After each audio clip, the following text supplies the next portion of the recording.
بسم اللہ الرحمن الرحیم۔ السلام علیکم ورحمۃ اللہ وبرکاتہ۔ 3 گناہ 3 سزائیں۔ رسول اللہ صلی اللہ علیہ وآلہ وسلم نے فرمایا، جس نے ایسا خواب بیان کیا جو اس نے دیکھا نہ ہو تو اسے قیامت کے دن جو کہ 2 دانوں میں گرہ لگانے کے لیے کہا جائے گا، جسے وہ ہرگز نہیں کر سکے گا۔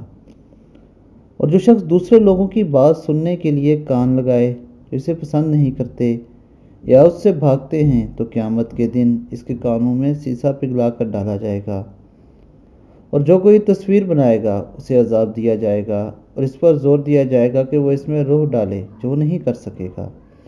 یعنی دوستو، جھوٹا خواب بیان کرنا، چھپ کر لوگوں کی باتیں سننا اور کسی چیز کی تصویر بنانا، یہ تینوں کبیرہ گناہ ہیں۔